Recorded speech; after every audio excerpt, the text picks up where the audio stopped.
Good morning. Scott made this look so easy to do announcements. That's not going to happen. I'm a bit nervous. I'm Pam Carrick. Welcome to our church. We love this church, and I want to start by saying thank you to Dr. Baker and his wife, Jessica, and your family. We are blessed to have you as our senior pastor.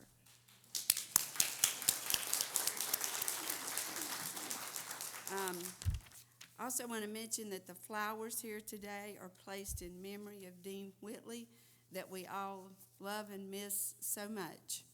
And they were put in there by Terry Griffin. On your bulletin are all these announcements. This week we have extensive, a lot of people on our prayer list. A lot of people are sick. I want to add Landon Munn, who had a tree fall on him. Please keep him and his family in prayer. That's Bella's son-in-law and grandson-in-law. And Yvette had a friend, Jessica and Jansen Huntley, who they had their first baby, Graham, and they knew, but Graham went on to be with the Lord after about 2 hours. So please keep that family in your prayer.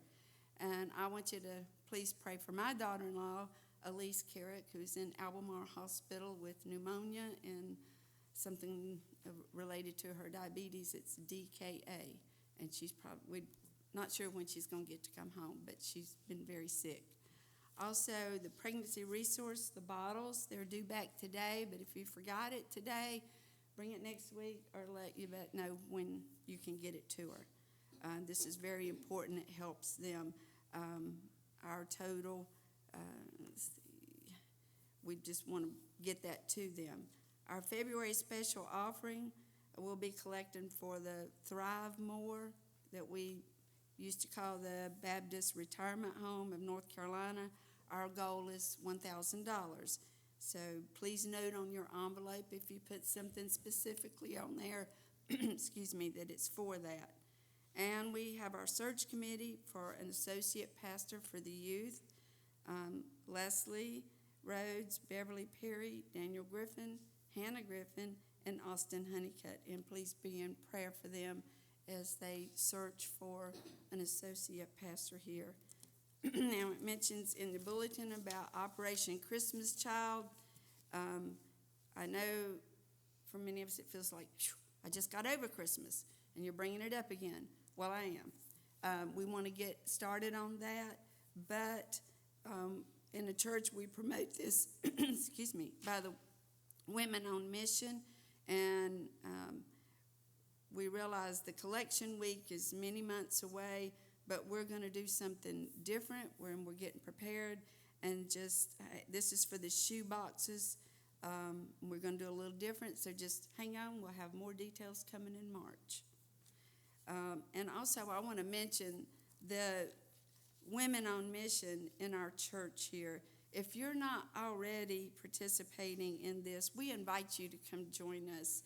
The facilitation team meetings are just the planning meetings and are open to everyone. You don't have to say, well, I don't know if I'm on that committee or I'm not on that committee. Please come and join us. We welcome all ideas. We plan both mission projects for our community and beyond, and social events during the year. And it's a way to fellowship with other women and minister to others as well. So I think it's very important for our women to get together and just worship together, plan events in our community, and to just work together.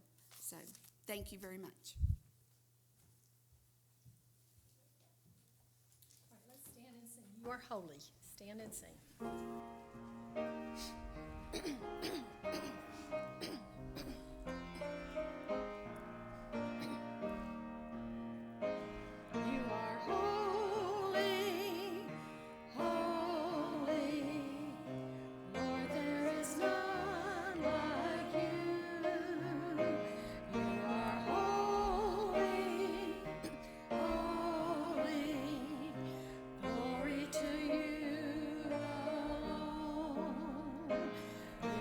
Holy,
while the choir's coming down, if there are children that need to go to children's church, you may be dismissed at this time. Just follow Stacy and Jason. I'm memorizing the whole book of Psalms.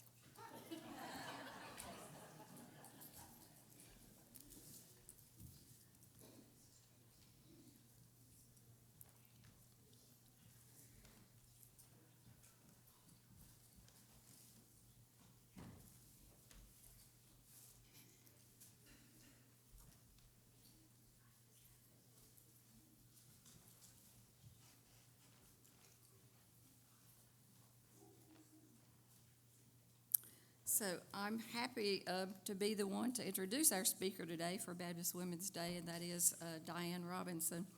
Diane is one of our own. She grew up in this church, and in fact, she's kin to a number of us because she's part of the Honeycutt family. She's taught first and second grades in Stanley County for 11 years. Diane has 2 daughters, 10 grandchildren, and 4 great-grandchildren. She's married to Cliff Robinson, and they have a financial investment business that they have built together. Diane also has pioneered a children's program in Stanley County. It's called Celebration Place, and it's for children that are dealing with life situations that have created hurt, maybe harmful habits and hang-ups.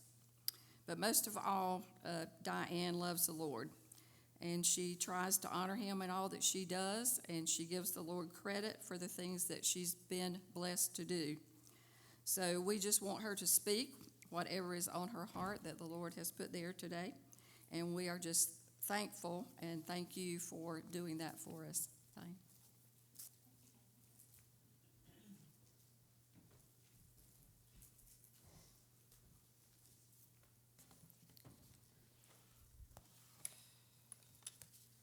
Whew. It filled up since I looked last time.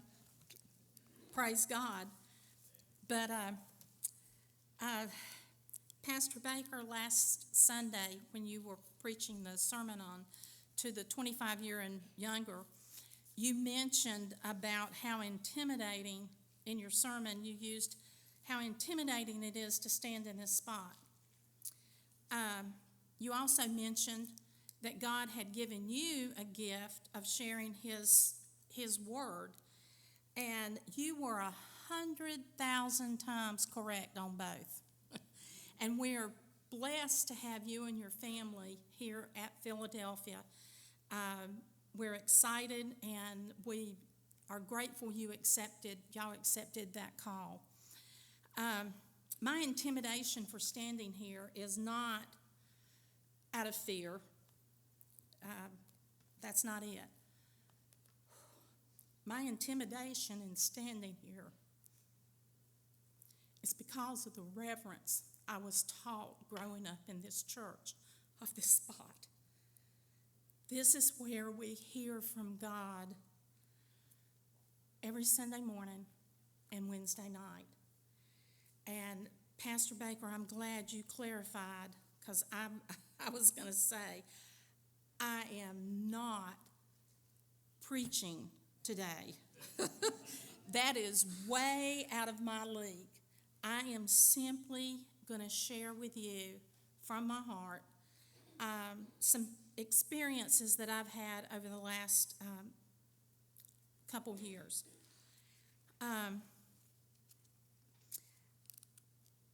Later, I am going to share 4 scriptures that I've used during those experiences.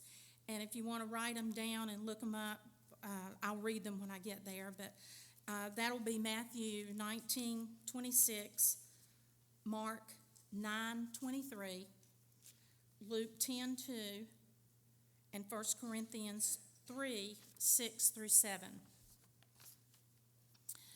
I want to start by sharing a fun experience and a huge learning experience. But the most important thing about these experiences over the last 2 years is the revelation that I have received on just how powerful our God is. I knew he was powerful. I'd been taught that growing up in this church. I understood what the power of God could do. I even, through the years, had a revelation of his power.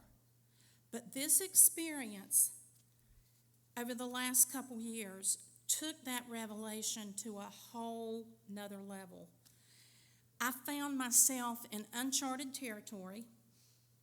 I had no idea what the steps were to fulfill the task that I had been asked to do, but I was willing.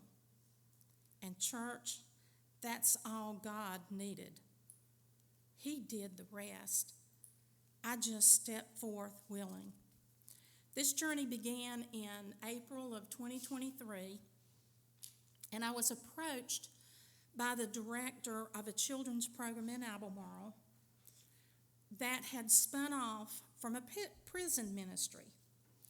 And she did one-on-one counseling for children whose parents had been incarcerated. And many of them were being raised by one parent, no parents, maybe a grandparent, aunt, uncle. Many of these children were being raised by people that they had not even known before. You can imagine the hurt, the abandonment, the fear, the anger, confusion, being bullied at school, so many emotions that these children had. And all of these emotions led to turmoil and anxiety because it was all inside. They didn't know how to get it out. That led to hurting the people that were trying to help them. So many times they could not express what they were feeling, so they took it out on the people closest to them. It was behavioral issues, it was disruptions at school, retaliation on those that loved them, poor grades, and as they got older, they turned to drugs and alcohol because they were trying to escape. That's the only way they knew to escape all this turmoil. And then that led often to crime, and there you have the vicious cycle. Children are a product of their environment, be it good or be it bad. And these children needed a place where they could come together as a group, feel safe to share whatever it was they had inside, and learn coping skills. How do I deal with this? But most importantly, they needed to know that they were created by God, and that made them special. God doesn't make mistakes. People do. And they needed to understand that what they were going through was not from God, but a result of man's sin and man's mistakes. So the directors realized that it wasn't just the children of incarcerated parents. Stanley County has a lot of hurting children that are dealing with a lot of issues. They're trying to learn to live in a world that is more imperfect today than it's ever been. So, how did I get involved? Well, as I said, in April of 2023, I was approached by the director, and she started out saying, we've acquired funding for a program for all children in Stanley County. And no matter what they're dealing with, they may have been abused, they could have been abandoned, they could have social, emotional issues, low self-esteem, victim of being bullied at school, which is very real, people. Friendship issues, not because they were bad kids. They would get labeled for that often, but because they didn't know how to express or communicate all that anger and confusion that was inside. Every child wants to be loved. Every child wants to feel like they matter. We as adults want that. So imagine our children, how much more they need it. Well, my heart was breaking listening to her tell all of this. And so I'm kind of sitting there thinking, oh, she's going to ask me to come bring refreshments or help with, maybe tell a story, or just be in the background to help with the children that may need it. So I was kind of shaking my head, grinning, and thought, I can do that. And then she continued. We have the funding for this program, but we don't really have a program. We have no plans, no lesson plans. We need somebody to pioneer this from scratch. We don't even have a place to have it. We haven't even advertised. We don't have children to come yet. So I'm still grinning and shaking my head because I'm thinking, okay, she knows that I know a lot of teachers and people in the community, so she wants me to refer some of those to her. So hey, I can do that. So I thought she would pick up a piece of paper and a pen and get ready to write down names. I said, that's an awesome task. And I know a lot of teachers that would be great at that. And she leaned forward and she looked at me in the eye and she said, Diane, we want you. Whoa. I said, when I finally regained my composure, I said, I came up with 1,000 reasons why I couldn't. I don't know how to do that. I've never worked with these children. I taught school, but never in this capacity. I haven't had the training to work with these children. I'm not qualified. I came up with a gazillion reasons. Very calmly, she said, Diane, we've been praying about this program for a year now. And every time we got together to pray, your name came up. And I'm thinking, well, I knew her well enough to know that I know some of the people that may be in that group. I really had no idea who was in that prayer group. But I thought, why me? Why? And finally, I asked her, and she shared that they had been praying. So, but I'm thinking, how do they know I would fit because they don't know me? Well, I told her I was flattered, and I said, I got to pray on this one. Hard. So I went home and I prayed about it, and I discussed it with my husband, Cliff. We talked it over and over and over and over, and he was so supportive. How many of you know how crucial it is to have a supporting spouse when you step out into something? Very important. He said, Diane, you do what you feel you need to do, and I'll support you 100%. And he went way above and beyond that. So when I met with the director the next time, I told her that, I would commit to help getting the program started.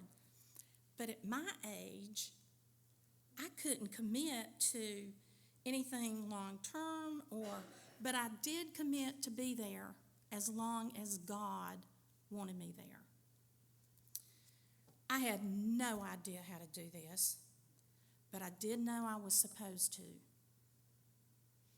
I was willing. And that is all God needed. Now, I needed a place to meet, a few little things, a program, a plan, volunteers to cook.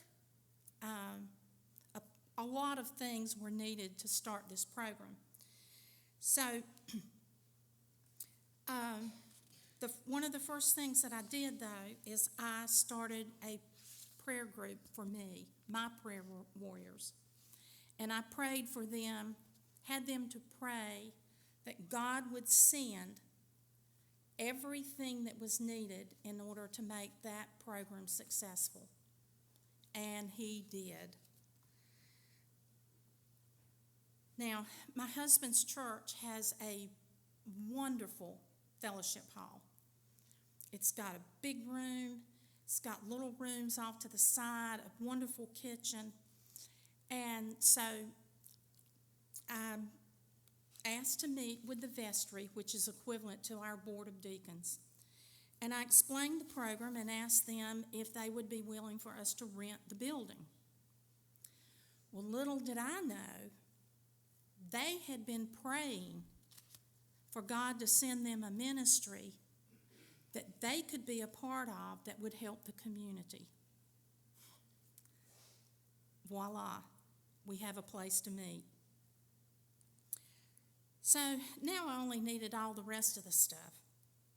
So that's when I got my prayer group together, and they prayed for God to lead, guide, and provide whatever was needed in order for His program to be successful. And it was amazing. Now, as far as the program, we had children in that group that was from age 5 to 18. How many of you know that that is a range of issues from A to Z? How on earth am I going to meet with them and meet all of their needs? I sure didn't know, but God did. And week after week, God showed up. He poured into me what those children needed for that week. It was amazing to see it unfold. I watched children with all these issues that I've mentioned turn around. They went from being nonverbal to verbal. They went from not sharing to sharing. They were speaking their heart. Their low self-esteem was being raised. It was a remarkable transformation. And I want to share 2 of those with you. One of my volunteers was my grandson, Nate. And I don't think either one of us realized how God was going to use that young man with these children. He volunteered to come help his Nana. Nana needed help carrying things in, carrying them out, just doing whatever needed to be done. And he knew I wasn't a computer whiz, so that was definitely a gift. But God knew what he had inside of him. God knew what his gift of working with children was, and it was amazing to watch it unfold. Here's just an example. We had a little boy who was dealing with every issue I've mentioned and a whole lot more. And it resulted in him having behavioral problems, and he did not know how to express himself. So he literally would roll his hair and pull it out, and that child had bald spots all over his head. his parents had to shave his head so it wasn't so noticeable and children wouldn't make fun of him. And we're just going to call him Little Johnny. Well, one of the first lessons we did involved watching a very short video. Little Johnny came in, and he came in like the bouncy ball. He was off the wall, off the ceiling, off the floor, under the table, on the table, and all eyes were on Little Johnny. My lesson was tanking. Nate got up, walked over to him, and said, "Little Johnny, would you come up here and watch the movie with me? I'd like to watch the movie with you." Well, Little Johnny wasn't having anything to do with that. So Nate laid down beside of Little Johnny, and he whispered in his ear, and he said, "Will it be okay if I lay here beside of you? Because I really want to watch the movie with you." Little Johnny calmed down, and they lay there and watched that entire movie together. It was unbelievable. And Nate was so important he was so instrumental in the transformation of Little Johnny that year. He connected with Nate, and when we saw him during that next summer, here's this little boy, I didn't recognize him, comes bouncing in, and he has a head full of beautiful, thick, black hair. I had to do a double take. And then I had little Susie, for sake of names. She was neglected and had many issues to overcome too.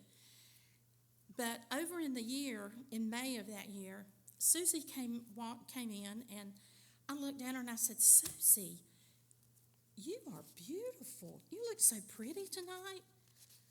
And she blurted out, "Well, my friend told me today at school that I was ugly, and she didn't want to be my friend anymore." My heart broke. But I looked at her and I said, "Well, Susie, what did you do?" And this was her response. She said, "I remembered your lesson on how hurting people hurt others." She said, "I smiled at her and I told her that she was my friend and I was going to pray for her anyway." That runs chills just saying it. This precious little girl was 7 years old. Amazing what God was doing. And people would come up to me and tell me, "You are doing such a great job. You are so good at this." And I would look at them and say, "Whoa, wait, no. This is not within Diane Robinson. Diane Robinson doesn't have this within her. It isn't even close to something I could do. This is the power of God. I am just the vessel." It was impossible for me to accomplish. It was God at work. And Matthew 19:26 tells us, "But Jesus beheld them and said unto them, With man this is impossible, but with God all things are possible." What God did in that program in 1 year was surely impossible for me. But God moved mountains. All things that were accomplished with this program far exceeded anything I could imagine. So how did it happen? The key is in Mark 9:23. And he says, he tells us, "If thou canst believe, all things are possible to him that believeth. So all I've got to do is believe that I can, and I can do it. No, not really. It's not what I can do. Self-confidence is important, but the definition of believe means to have confidence in something's existence, to have faith in something. And in this context, it's to have confidence in God's existence and have faith in God. So what's faith? It's simply complete trust. Not trusting that I can do it, but trusting that He can do it and He will. You are just vessels. We're vessels to work through. He does the work. Doesn't mean it's not scary. Doesn't mean you're not nervous. Doesn't mean you have a gazillion questions. All the how-tos, for-tos, and what-ifs. But each step of the way, I reminded myself of those two verses. And when the devil told me I couldn't do it, or it was impossible for me, I acknowledged that within myself, I am void. But with God, I can do all things. If you really want to get a revelation of the power of God, step out into something He's leading you to do that you haven't got a clue how to do or how it'll happen. And when you do, it's actually easy to rely on Him because you sure know that you can't do it. All you can do is rely on Him. He just needs vessels, laborers to work through. And in Luke 10:2, He speaks to this, and He said, and I'm going to read that. Therefore said He unto them, the harvest is great, but the laborers are few. Pray ye therefore the Lord of harvest that He would send forth laborers into His harvest. It describes how Jesus felt when He looked out over the crowd that day He was speaking, and He saw the hurt, the pain, the anguish on the people that were in the crowd. And He told His disciples to pray for the harvest. Christ told His disciples, and it wasn't just the 12 disciples. I think there was maybe 44 disciples He had there that day. He said, the harvest is plentiful, but there are few workers. Church, there are people hurting in Stanley County. There's lost people in Stanley County.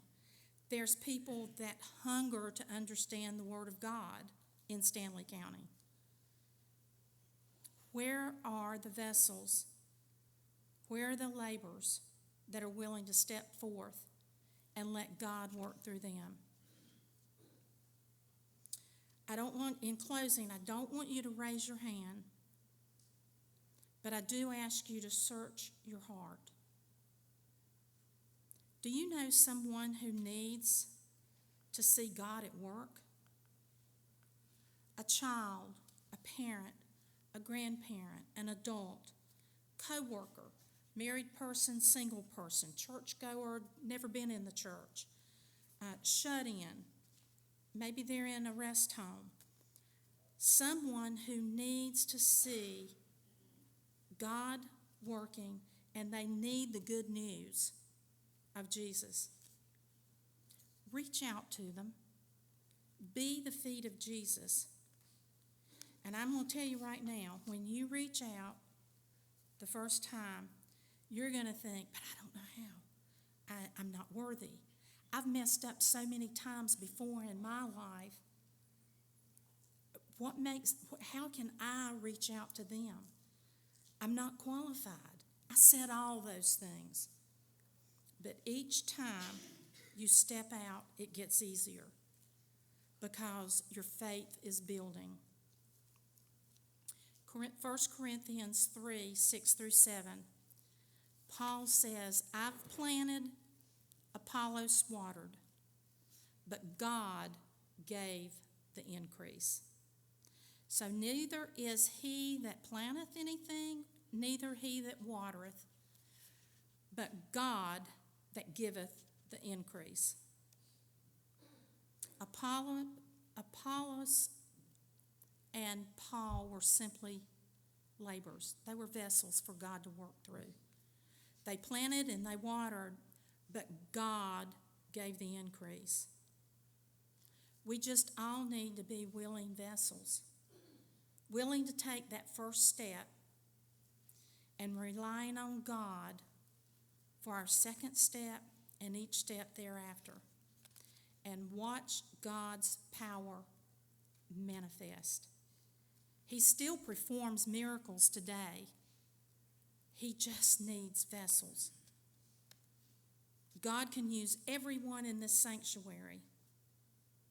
And for those of you that are sitting there thinking, but I don't know how. I don't know how to step out. I don't know how God could use me. I don't know what my gift is. The simple answer is prayer. And you know what that is? That's just talking to God. It's simple conversation. Ask Him. Let Him know that you're willing. He's already there waiting on you. Tell Him your heart. Offer yourself to Him to be used by Him for His glory, and then get ready. Because I promise you, He will show up. He will deliver.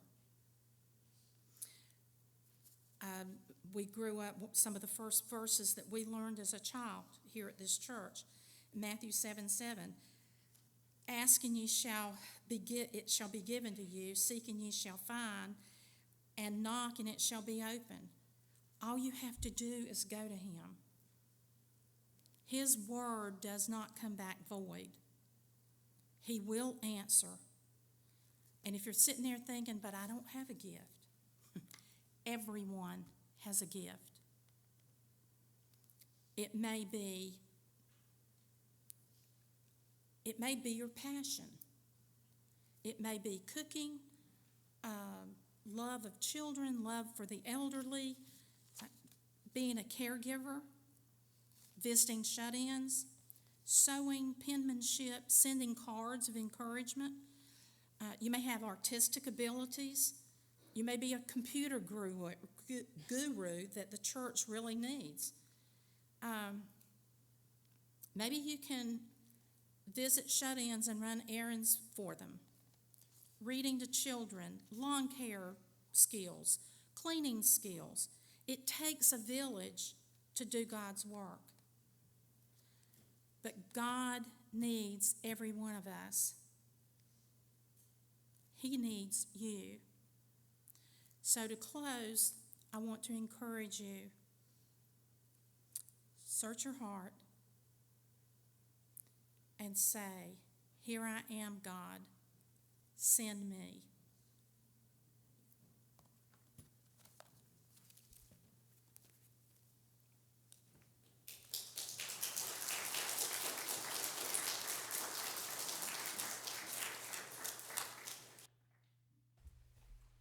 Let's stand and sing, Let Others See Jesus in You.